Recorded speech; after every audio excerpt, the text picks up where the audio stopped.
যে মানুষটা সুখে দুঃখে সবসময় আপনার পাশে থাকে সেই মানুষটাকে আপনি কখনো বুঝতে পারেন না।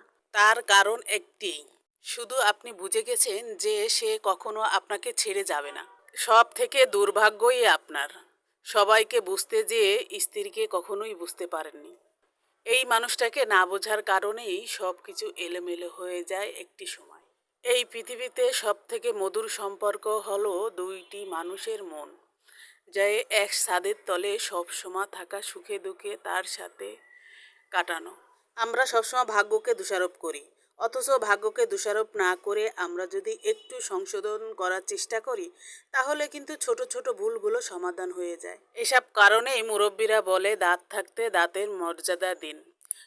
যদি মর্যাদা না দেন তাহলে দাঁত পড়ে গেলে আপনি কোনো কিছুই খেতে পারবেন না। তখন দাঁত থাকতে যে স্বাদটা আপনি পাবেন, দাঁত পড়ে গেলে কিন্তু ওই স্বাদ আর কিন্তু পাবেন না।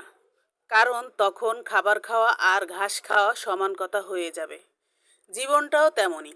সময় থাকতে উপভোগ যদি না করেন তাহলে কিন্তু সময় চলে গেলে আর ভালো লাগবে না। আপনার যখন 60 বছর বয়স হবে তখন আপনার হাঁটুতে ব্যথা, মাজায় ব্যথা, এভাবে ব্যথা বেড়ে যাবে, অসুখে ধরবে।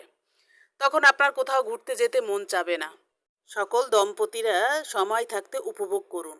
সময় চলে গেলে আর এই সময় ফিরে কখনো আসে না। যে বিপদে আপদে পাশে থাকবে তাকে ভালোবাসুন, ভালো রাখুন।